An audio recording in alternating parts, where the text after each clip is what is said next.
До весны остается не так много времени, а там уже не за горами и долгожданный релиз версии 1.0.0 для eFootball. Хотя после последних новостей не так уж и близко, как было ранее, но тем не менее. И вместе с этим от Konami начинают появляться хоть какие-то новости, или даже банальные слухи, которыми мы были обделены последние несколько месяцев. Из последнего можно вспомнить новости об обновленном геймплее eFootball 2022 и PES 2021, заключение партнерства со студией, которая будет помогать Konami созданию фотореалистичных аватаров. В конце концов, последнее соглашение японцев с Мексиканской лигой, которое заключено на эксклюзивной основе. Все это я веду к тому, что, судя по всему, у Konami есть этакий план возвращения, и уже сейчас они вовсю воплощают его в жизнь, о чем мы и поговорим в рамках сегодняшнего ролика. Не забывайте поддерживать видео своими лайками, учитывая, что предыдущий вы приняли отлично, а если вы здесь впервые, то я бы порекомендовал подписаться, ну и заодно включить колокольчик для уведомлений.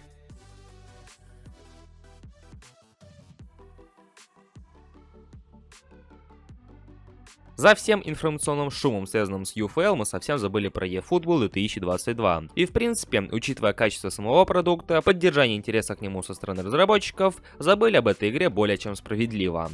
Однако, судя по всему, пришло то самое время, когда Konami решили вновь напомнить о себе. Ведь, как я уже сказал ранее, приближается весна, а именно на нее японцы и запланировали релиз полноценной версии своего продукта. Поэтому очевидно, что ближе к весне игроки будут пуще прежнего требовать всяческих новостей и прочей информации от разработчиков. И начинает Konami с одобрения конкретно взятой части комьюнити, объявив о новой приличной сделке, которая несет эксклюзивный характер. И более того, позволит Konami не только лицензировать лигу в своей игре, но и полностью ее отсканировать. Естественно, у нас память не короткая, и что-то подобное мы уже наблюдали, но справедливости ради стоит отметить, что в 2018-м, когда также объявляли новые эксклюзивные лиги, в пресс-релизе не упоминался тот же самый скан. Плюсом к мексиканской лиге еще идет и фейковая MLS, которая благодаря летнему соглашению с ассоциацией игроков должна впервые появиться в игре, хоть и в фейковом виде, опять-таки повторюсь. Для нас с вами поводов для радости немного, однако для южноамериканской части комьюнити более чем достаточно. А после заметного провала eFootball 2022 на релизе, поддержка Konami нужна кровь из носу. Потом я более чем уверен, что свою информацию Ренан Гальвани получает не просто так, и вполне возможно, что ею делятся сами Konami, дабы хоть как-то поддерживать информационный фон вокруг своей игры. И следующий шаг Konami — попытаться обнадежить игроков новостью о том, что после обновления до версии 1.0.0 геймплей eFootball 2022 будет отчасти напоминать игровой процесс PES 2021.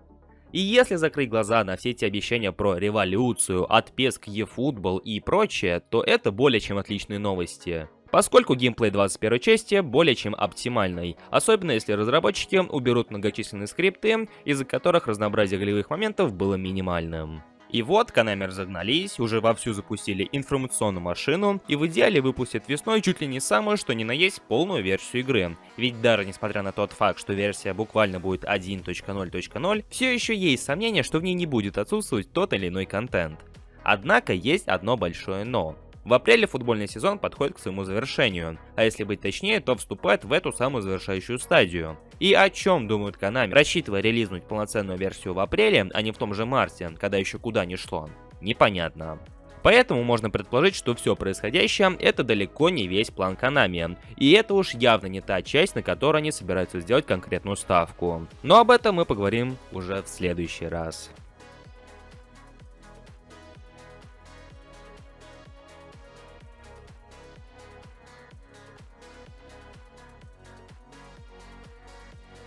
А как думаете вы, дорогие друзья? Konami и вправду медленно, но верно собираются вернуться в игру, или это просто так кажется? Свое мнение обязательно пишите в комментариях под этим роликом. Ну и не забывайте поддерживать это видео своим большим пальцем вверх, а если вы на этом канале впервые, то обязательно подписывайтесь колокольчиком. У меня на этом все. Всем спасибо за просмотр, всем удачи и до скорой встречи, друзья!